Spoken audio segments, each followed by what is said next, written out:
Hello, everyone, and welcome back to Behind the Trowel. My name is Natasha Bilson. Thank you so much for tuning in, because today we are going to be interviewing the archaeologists and historians on and off screen of the Great British Dig, Series 2, Episode 3, where we go to explore a Victorian prison in Devizes, Wiltshire. Thank you all so much for joining us. It's going to be a fun one. I still can't believe the episode, we did so much in the space of a week as per usual. And I can't believe how it was such a successful dig. And I actually am surprised at how much I enjoyed that site, because for me, it's pretty recent. How are you all feeling about it? And actually, should we do introductions first? Because Michaela, this is your first time on our live stream. So if that's okay, Michaela, a little quick introduction. Yeah, hello everybody. Welcome to the live stream. My name is Dr. Michaela Hugh, and I'm a lecturer in Victorian history, 19th century history from the University of Birmingham. So thank you very much for having me. Thank you so much, Michaela. And we do have Michaela's Twitter in the description below, so please give that a follow along with everyone else's as per usual as well.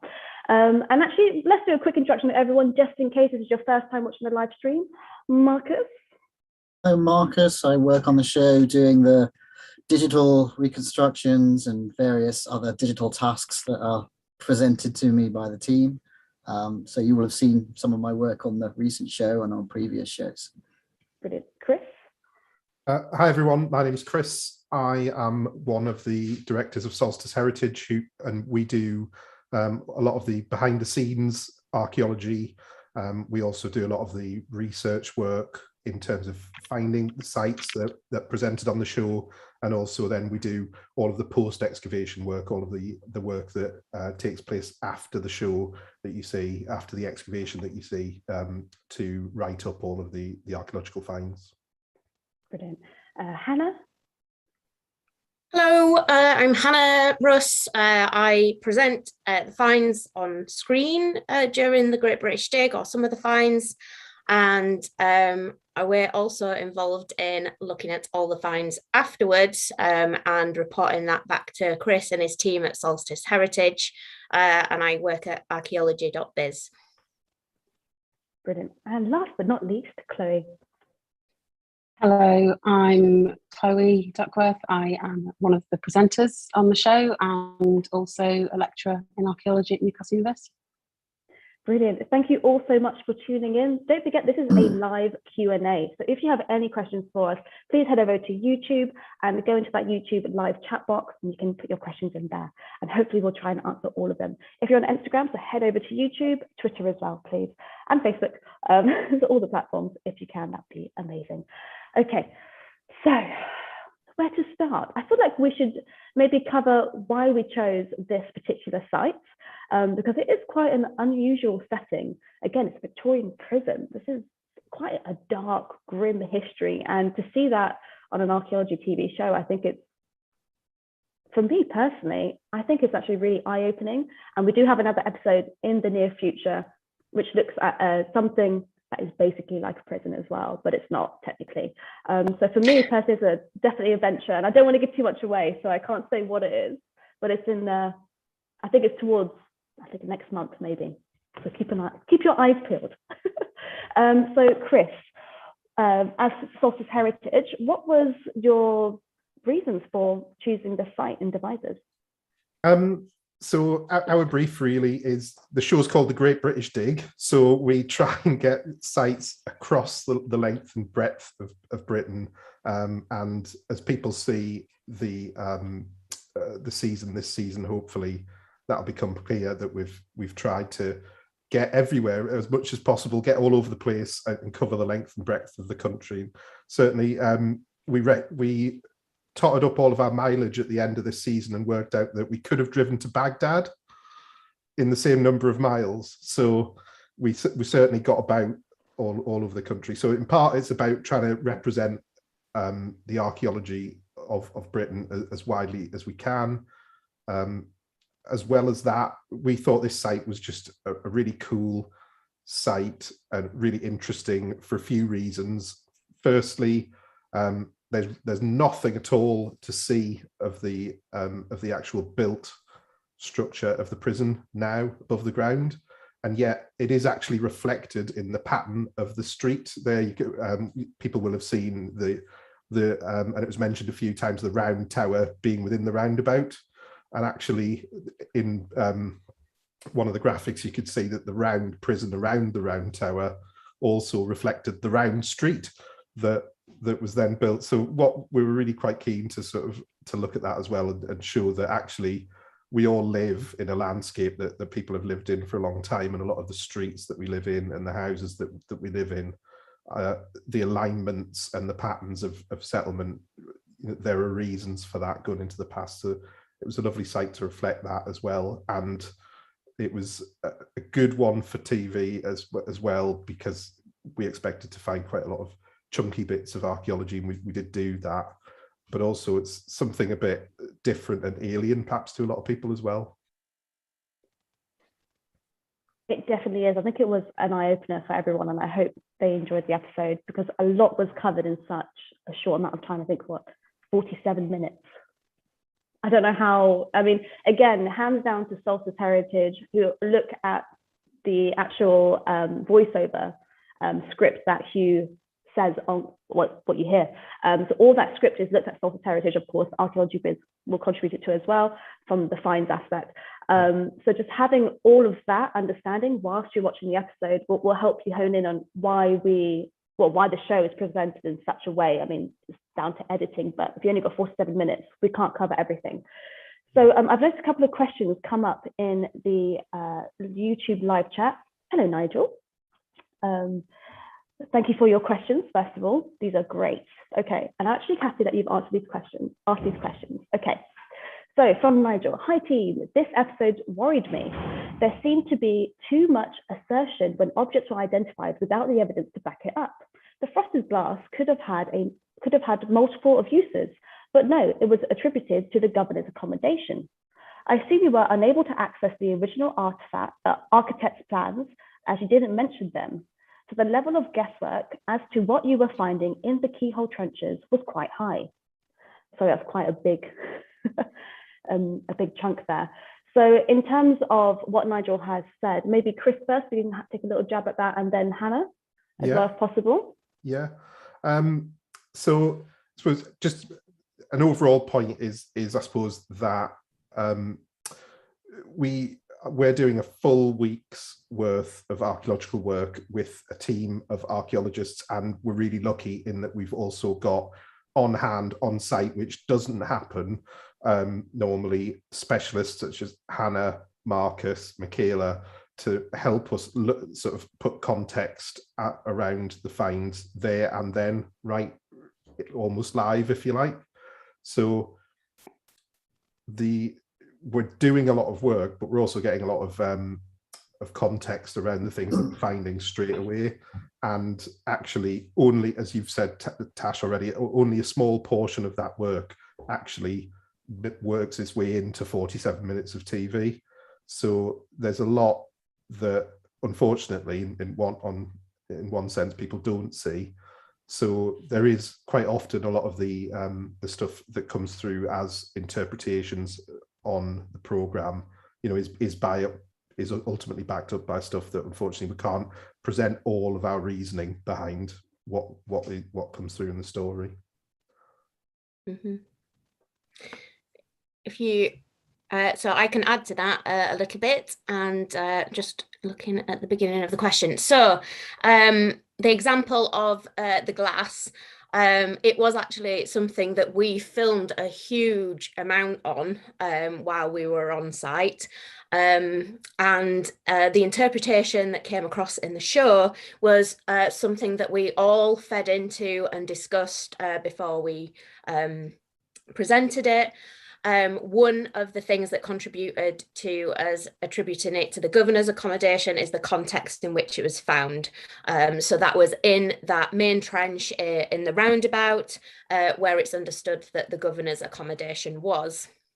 What didn't get talked about in the show is how we attributed this the glass to a specific type of production. So it's rolled glass.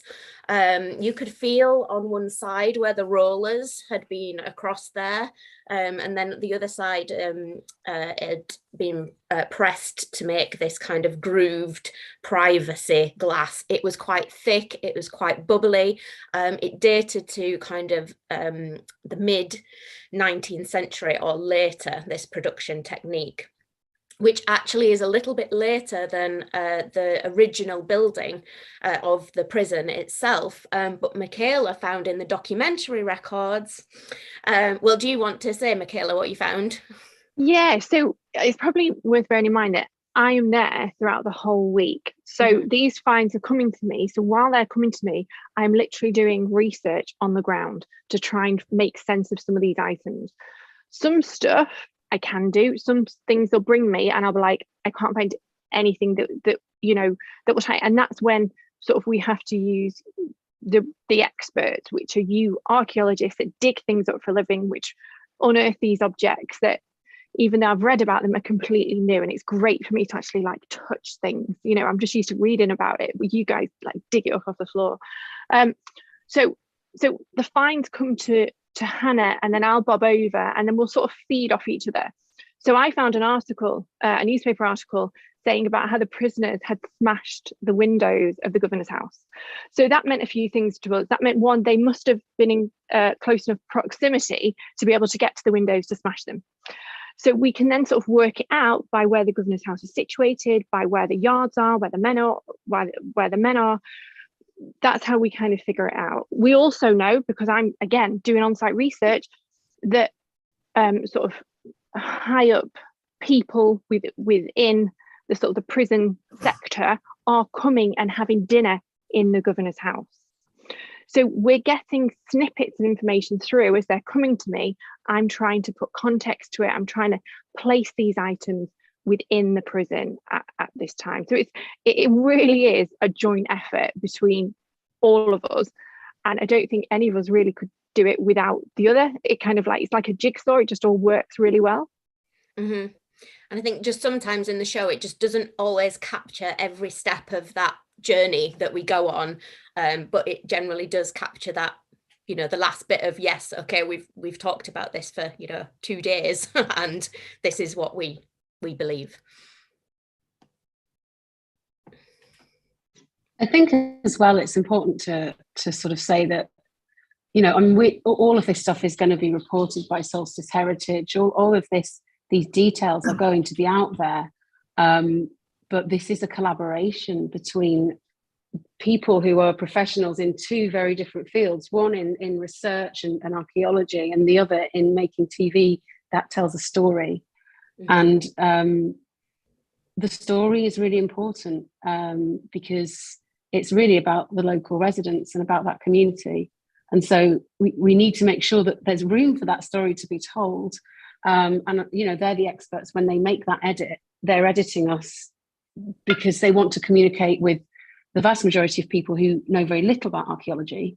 But of course, you know, I think probably all of us feel a bit anxious about the fact that we know that there are going to be the people who we're going to see, the people who we're going to interact with are the people who know quite a bit about it. And they're going to be saying to us, you know, I mean, I've actually had to ask people to just leave me alone and not ask me questions about things. If they want to know, they can look in the site reports. I'm talking about friends here, you know, but it is a genuine anxiety, I think, for a lot of us, that we know that there's going to be a story on TV. It's going to be great. It's going to highlight the local community.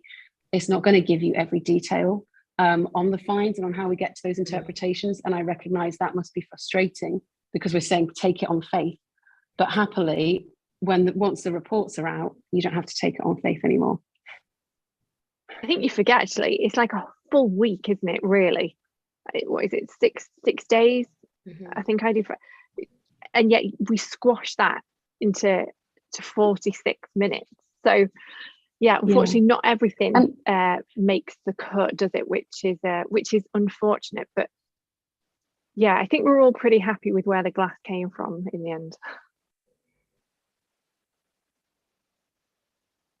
Thank you all so much for summarising that. You just highlighted so many different key points there, and I hope you, the viewer at home, can also understand that. And thank you again. That was such a breath of knowledge there, and you reminded me so much of how excited we all were once you revealed that news article, because it all like, oh my goodness, like this is fantastic, and we found that in the trench.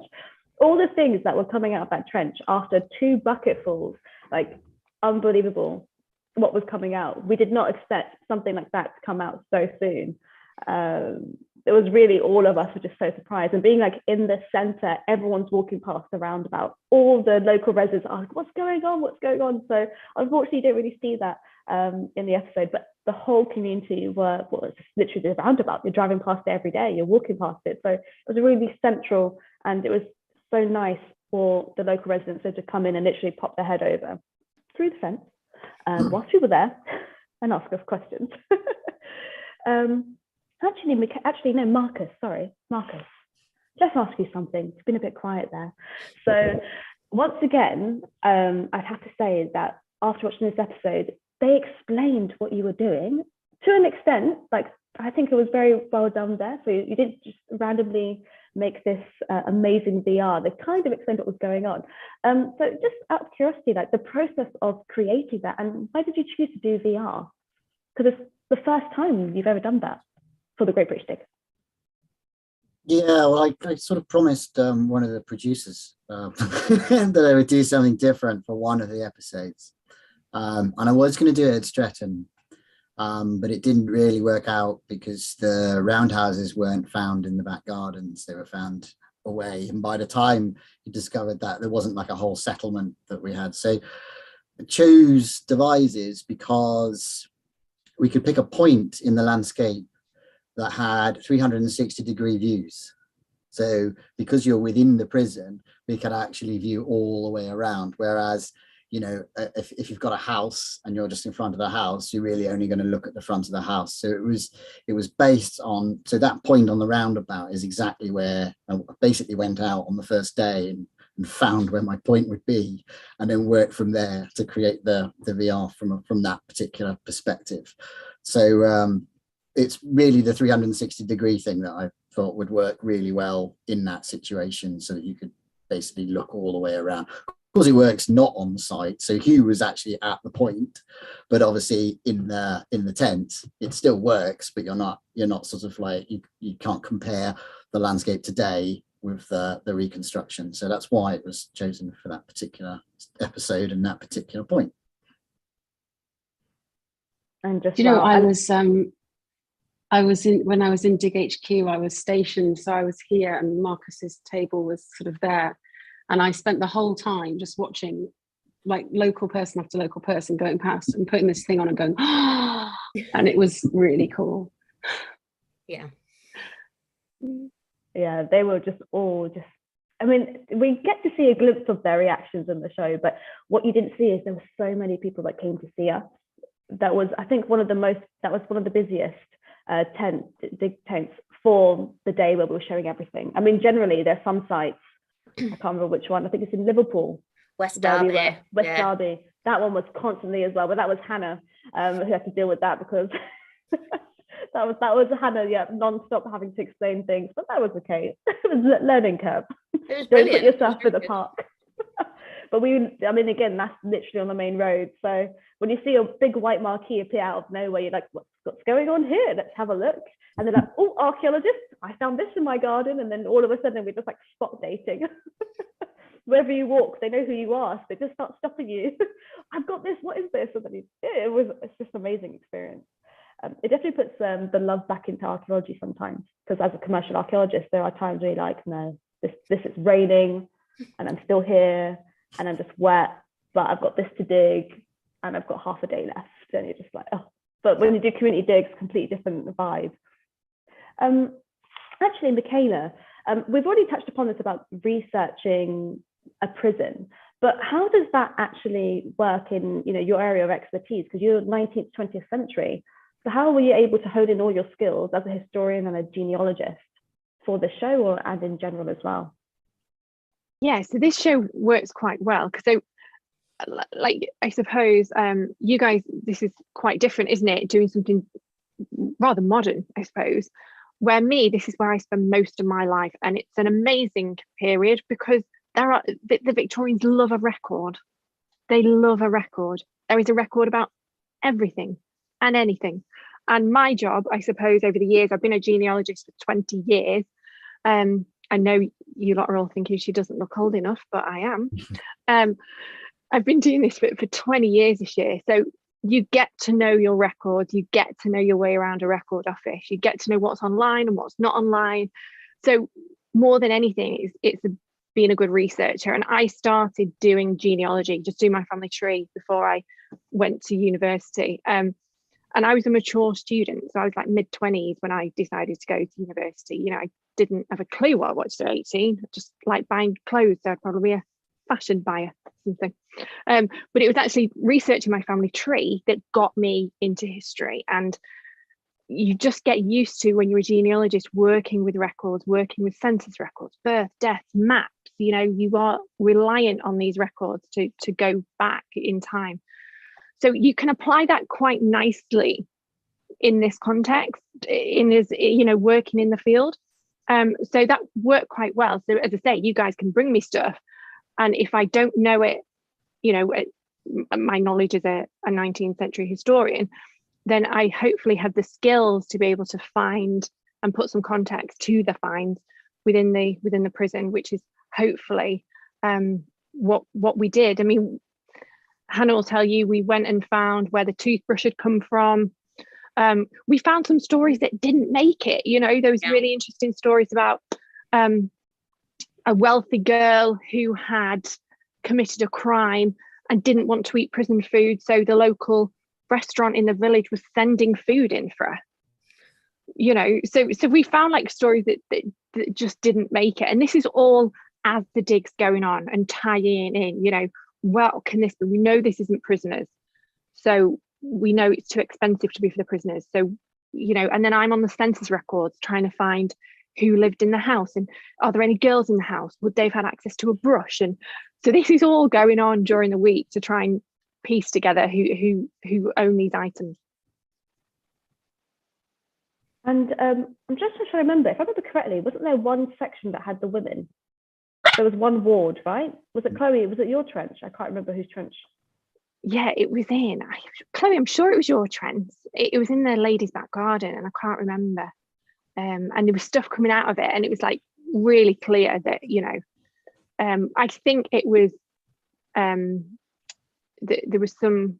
I think it was the governor's daughters. I think that's how we tied it in the end. But there was quite a lot of stuff coming out that we thought, this is too expensive. If you know anything about your Victorian institutions, they didn't like to spend money. And again, it was so fascinating, the point that did make the show, which was when they segregate male and female prisoners. I did not know that they were put together. And you know, that one example where the 50 people were housed in basically a loft. Yeah. Wow. Yeah, and then people couldn't understand, like, you know, well, crime must be low because it's only holding 50 people. And it's like, no, the rest of them have probably done one of the 200 things you could die for at the time. But then the problem was, reform happened, great. They cut down the number of things you could die for to 4. But then what do we do with all these prisoners if we're not going to execute them? And by this point, by the way, people weren't really getting executed for that many things. But if we're not going to execute them, what are we going to do? I know, let's reform them. Let's send them, let's introduce them to God and regime and order and hard work. And then, you know, they will be reformed. If only it was that easy. If only.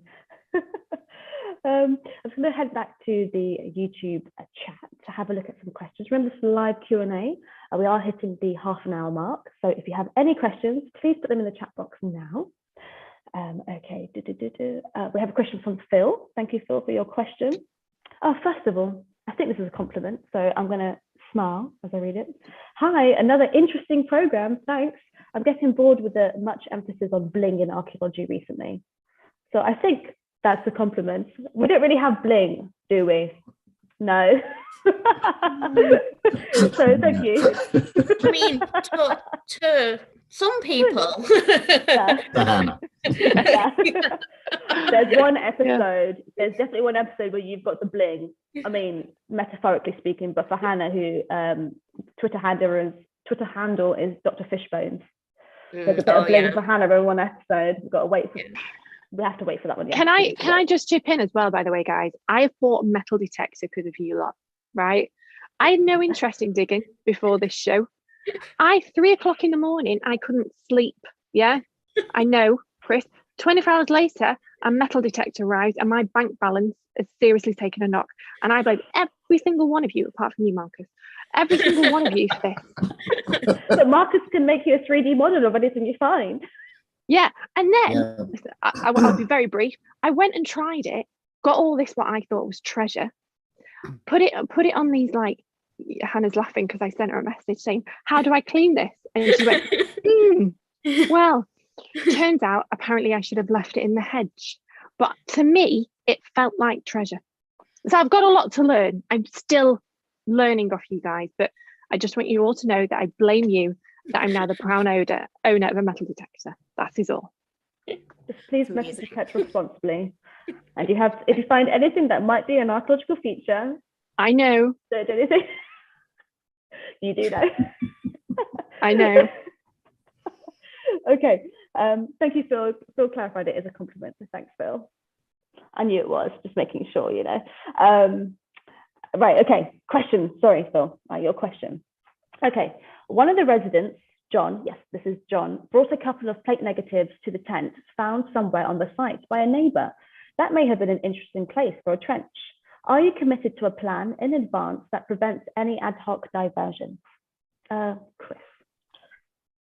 So there's a couple of points there. One is we do have a plan, and that relates nicely to something we've talked about a few times. But there is an archaeological plan for every episode, so which is really important. We're not just running around the country digging where we'd like to dig all the time and doing exactly what we'd like to do. We do look at trying to make sure that we actually do a proper good piece of archaeological research comes out of every excavation that we do for the Great British Dig. So there is an archaeological plan, which is another name for that is a written scheme of investigation, which provides research questions for the excavation. So there is a plan in advance, basically, but quite separate to that, that plan has to take account of all the people that are happy for us to dig their garden up.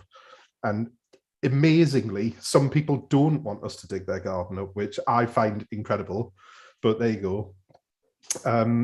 So it does take account of where people would like to dig, who'd like to get involved with the program, and some people don't want to. So there is a limit to the places we can dig, and there's also a limit to the number of archaeologists we can throw at each site to dig different holes. So ultimately, we're looking at where we're allowed to dig by the different residents that like to get involved, but also then looking at what we know about the site and trying to target areas where they're going to help us answer different research questions. So sometimes you might be lucky and get the particular gardens or things like that where you think that's great, I'm so excited about looking in that location. And other times, unfortunately, you would love to dig in someone's back garden, but they've just had a new patio put down or something like that, so you don't get the chance. One of the gardens I was working with initially with Nathan, who's one of the archaeologists you don't see as often on screen, but they'd previously, haven't they, Chris? They'd found a bunch of blocks and chains, but when we were digging, we didn't find those. It's, you know, I mean, the site is huge and it's full of stuff, and I'm sure there's loads under there, and it would be fantastic to see what else is around. But as Chris said, we have to dig responsibly. I mean, I had to. Well, actually, at Falkirk, I wanted to put that extra trench in, and Chris and Jim wouldn't let me. So I went to my TV you just did it anyway. instead and asked them. Well, I went and asked the producers, and then they were like, "Yeah, come on, Chris." But that was actually the right way to do it in terms of your way, because obviously we don't just dig it; we have to record it. And poor old Robin ended up having to help record my trench because I was then filming. So it is actually a responsible not to go and put in lots of trenches at the last minute. But that said, I think that site's amazing. There's going to be so much more stuff there if someone were to want to carry on the investigation. We just have a minute to appreciate John, because he was on a bit, wasn't he, last night? But John has been researching this site forever. And he came quite a few times to speak to Hannah, and I think Marcus, you were there as well. And he brought us, you know, he'd made a model gallows and, you know, you name it. John is like so fascinated, isn't he, with this site? And we can't make this show without people like John, who are passionate, enthusiastic in the community, really passionate about their local history. And yeah, he was absolutely fabulous. And yeah, as I say, he'd done actual model gallows, didn't he, with the little lever and everything. You know, he's so invested in this. And to see us dig somewhere that he's looked at, I think it was 50 years he's been looking at this, like, was so emotional for him. And then for us, you know, to see this coming, he never thought he'd see this in his lifetime. So if John is watching, hi John, you're a star, mate. And Anne as well, actually. Yeah. And having to, well, she even talking to Anne, so Anne is John's wife. You can imagine having someone very enthusiastic, spending their whole life researching something and being the partner. So you end up knowing more than maybe you want to. So well done, Anne, as well. Yeah. Anne was so happy. She was like, finally, he gets to like see what's going on. But then I'm sure now, every night at the dinner table, they're wondering, oh, what, in this person's garden, I wonder what's there now. So it just carries on. And actually, we had a comment from Nigel who said, industrial sites are fascinating. And this was only, oh, sorry, let me read it again. Industrial sites are fascinating. And this was only lost a century ago, but it's surprising how much can be forgotten. And this episode really just sums that up. I mean, that was very recent. And can I ask a question, actually, as a bit of a fan here of you guys, right? So obviously there are different depths, aren't they? So this is a more modern site. So I take it that means you, as somebody who doesn't know much about archaeology, does that mean you go to a certain depth per pit? Like, do you know how far down to dig? Like can you just explain a bit more about the process? Because I don't quite, I'm still trying to learn. So we have what we call site formation process, which is basically how an archaeological site becomes an archaeological site. And it's incredibly variable. So if somebody's dug there before, you might have a sense of the depth of the archaeology. But, you know, for example, you're putting in a housing estate and building your gardens. Do you import some topsoil and level them up?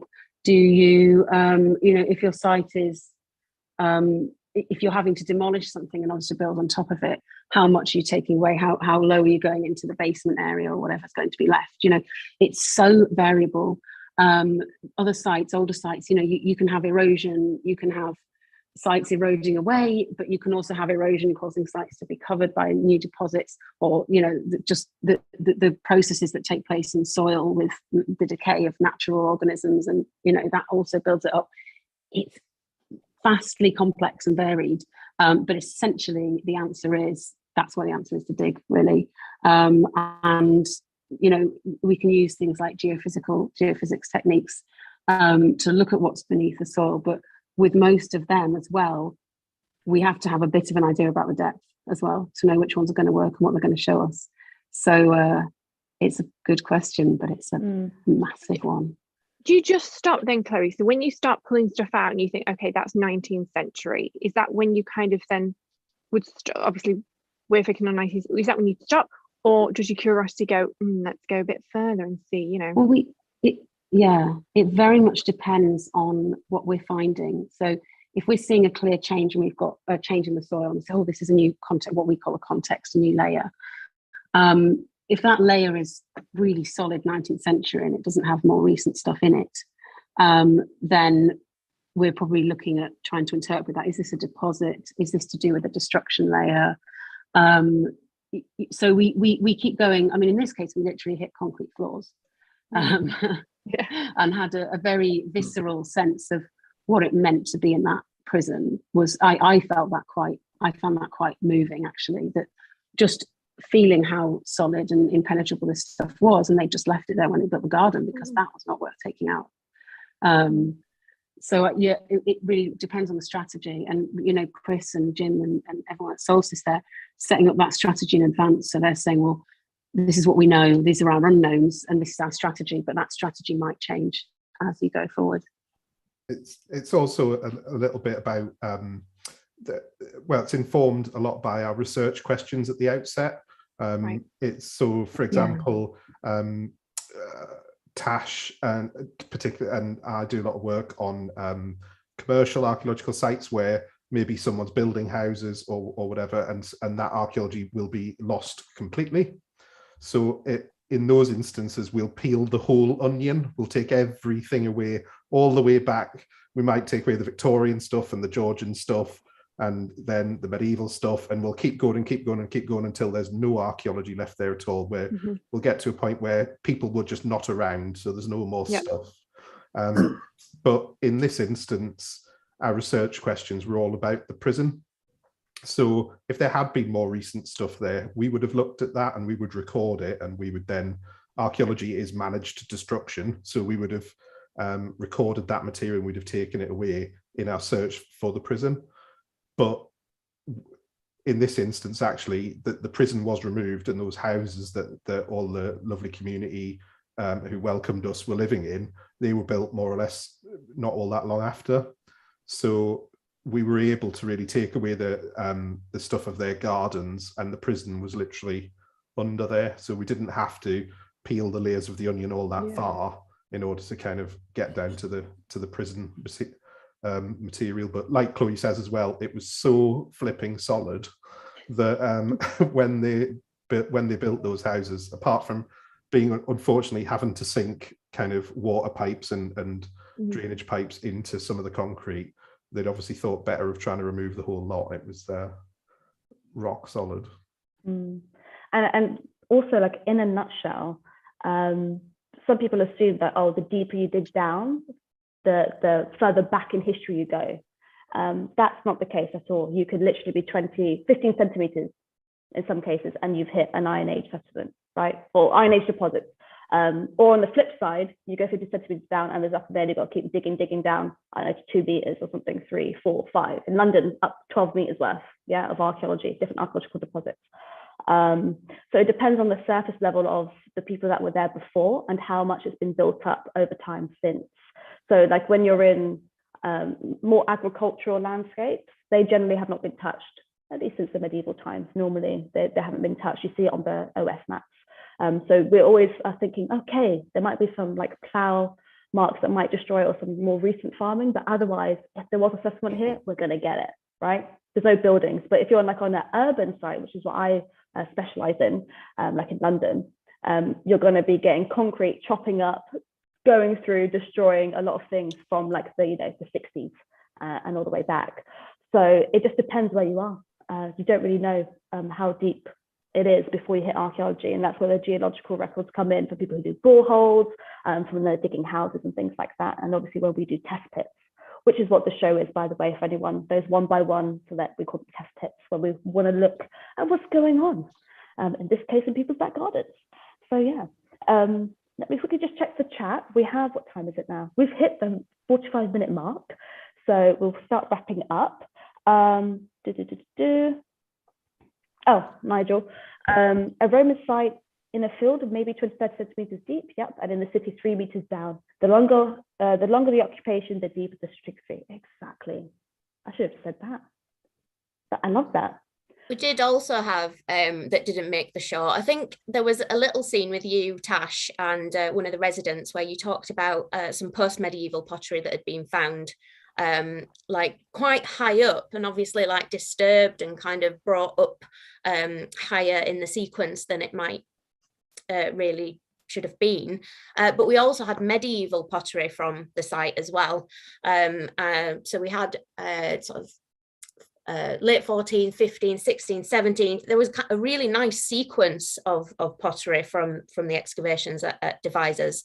And there was a castle there, not immediately in that area, but in Devizes itself, there was a medieval castle. And we could see in the field where the tent was the remains of ridge and furrow across that field, showing that it had been part of the agricultural system at some point in the past. And we didn't talk about that on screen, or maybe we did film something, but it didn't make it. But we actually, even though we were quite high up in those deposits, we were seeing evidence dating back sort of over the last 500 years, which was really nice. And actually, I'm trying to think, wasn't there, actually I didn't ask you guys offline about this, but if I remember correctly, talking of scenes, I remember we found, it must have been like 40 centimeters down, again in that disturbed, like churned up topsoil and hitting the demolition rubble in that interface. I remember, I think, Chris, didn't we find this block that had the sort of crisscross, and we interpreted it as potentially a part? It was a big, thick work block of stone, and it was actually a windowsill from one of the cells. And that, talking about, addressing one of the earlier questions, actually, we do have historical sources and things like that, not just the work that Michaela's doing live to try and give context to finds and things like that, but actually John had one or two photographs actually of the prison, and which did make the program, actually, some of them. So we were able to look at those photographs incredibly closely and for ages, and saw that those blocks, perfect size and everything, were forming the windowsills of some of the cells. And in the work block, you could see cutouts, which initially we couldn't work out what they were for, but were actually for the bars on the windows, which again was just one of those real moments. People talk about, is it worth digging when you maybe know what it looks like from architectural plans, or you've got photographs? Is it worth doing? Yes, it is, because it's for moments like that, really, because you could see how thick the bars were. They were really, really incredibly thick iron bars and set so closely together. And from that one broken block of stone, you could then put yourself in that cell and imagine how dark it must have been in one of those cells, because those bars must have admitted very, very little light. So, I'm very sad that didn't make the show, actually. Thought it was a lovely thing. It was, I'm surprised we haven't mentioned the fact that we were digging in a prison, and Tash found a massive metal file, which we after like 1 minute. You do not expect to find a file, talking of bars and windows. I'm disappointed we didn't find the Victoria sponge it had been baked into, to be honest. I'm very glad we didn't. We didn't overinterpret the file, did we? We gave a bit of a side eye. Oh, I wonder if. Anyway, the funny thing is, the file came out, and then I'm trying to find stories of people escaping, thinking, have they like chiseled the bars and like escaped? So I'm there trying to find stories of maybe somebody's escaped. But... I mean, having seen the size of where those bars went, you'd be filing for a while, and you'd be fraining your heart out. I mean, non-stop every single day, hoping no one hears the sound as well. I mean, that file was massive. I thought it would have, I know it did make it, isn't it? We make a little joke about it, but I remember we were with Robin, and we were just making a joke. I think John was there as well when it came out, and all of us were like, what? Because I was like, oh, that's a bit of weird metal. Let me just pick that up. And I picked it up, and I was like, what is that? And then in a few seconds, straight away, if I remember correctly, Robin made the joke about the cake. I've forgotten what the joke was now. I think it was to do with Wile E. Coyote, wasn't it? It's the sort of thing that happens in a cartoon. Where just can't make it up. Look, it's fantastic. And talking of the experience of being on the Great British Dig, Chloe has some news about something that accompanies the TV series. And Chloe, would like to give a little insight into it?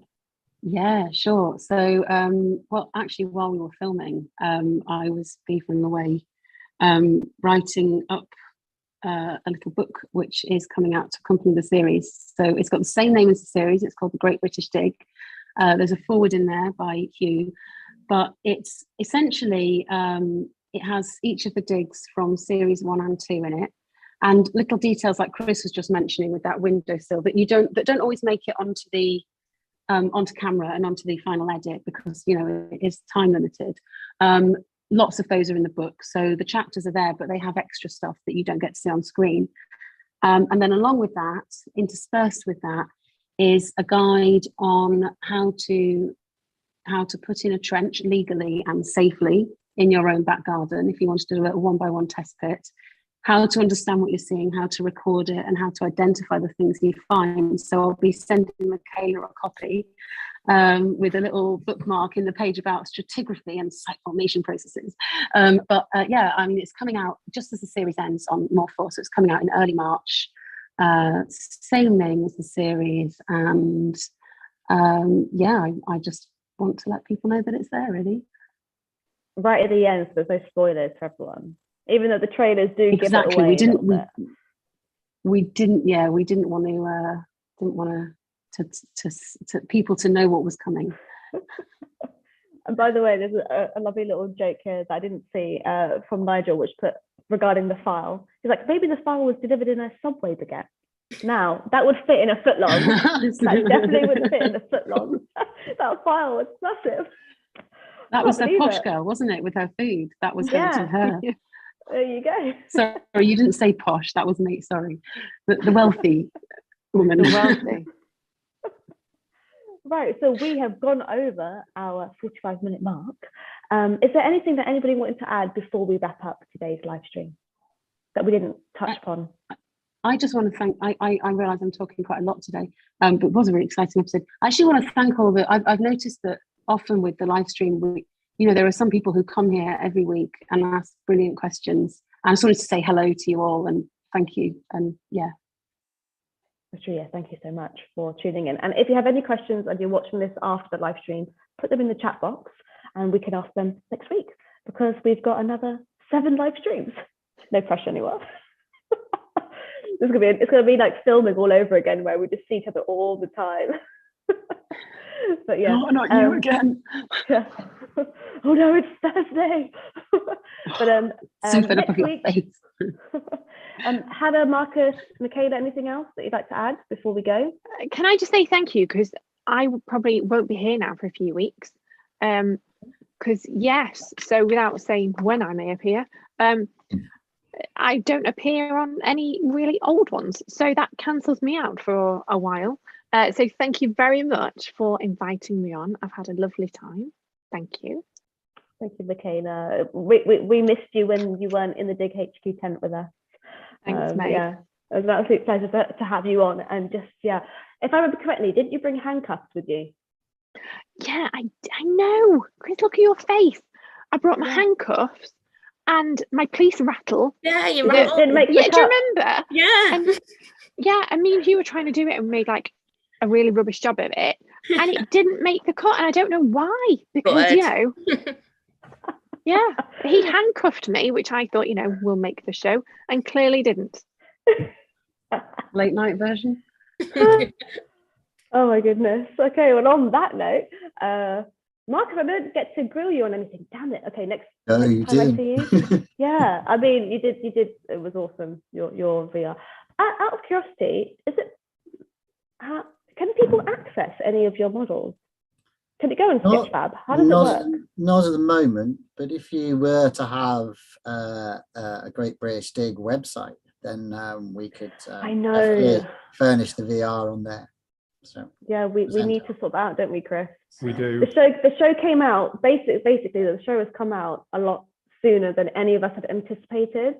So like in our minds, it was going to come out like February, March, Easter time. That was the plan. So we thought that this will be the time that we're able to organize websites, maybe some videos, text and things like that. And everything just happened really fast. So the VR is very accessible in that it's designed to be used with a very cheap viewer, a Google Cardboard and a mobile phone.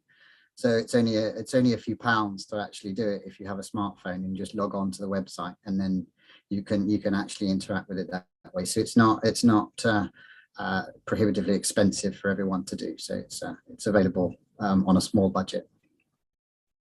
Brilliant. Okay, well, there you go. We have something, another reason why we have to sort that website out. Chris, we'll do it next month. Let's do it next month. Next month, I will call you about it. And it's on the live stream, so I have to do it now. And last but not least, today is the 13th of January, which means it's our lovely dear director Jane's birthday. So Jane, yes. we should maybe, I don't want to sing. This is a really bad idea to sing happy birthday, isn't it, on the live stream? Nobody wants to hear that, Tash. No. Ash, we'd like people to come back again, so maybe that's not a great idea. I've got a dead good singing voice. I bet you have actually, Hannah. Yeah, you're like an opera singer or something. You're going to surprise us all, aren't you? I've got the voice of Vic Reeves. I mean, to be fair, Jane is this massive ball of energy. She's not massive, she's very slender, but she's a ball of energy that you don't see on screen that keeps all of the rest of us going.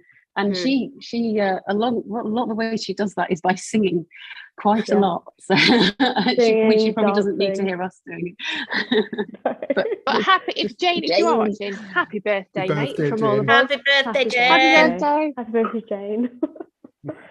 Okay, she's not watching. She's too cool. Yeah, she's too cool for us. I'm gonna cut this and I'll send it to her and be like, look what we did for you. Yeah, brownie points, right? Yeah, so wishing you well wishes, Jane. Okay, let's wrap today's live stream up. Again, thank you all so much for joining us. We'll be back next week, next Thursday, after we go to National Trust site at Edinburgh Hall. It's about garden archaeology, believe it or not. And I was a really very good one. skeptical. Yes, I was skeptical. I was chatting to Mark about it, being like, I'm skeptical about this episode. Like, what's so interesting about garden archaeology? It's just a garden, right? And then, wow. You know what? I changed my mind. It is unbelievable. Like, you'll have to watch the show. You'll see what will unfold, and there's a lot more that goes into gardens, especially these stately homes. Then you actually think. So tune in to next week when we go to Edinburgh Hall. Thank you all for watching, everyone. See you next week. Bye bye.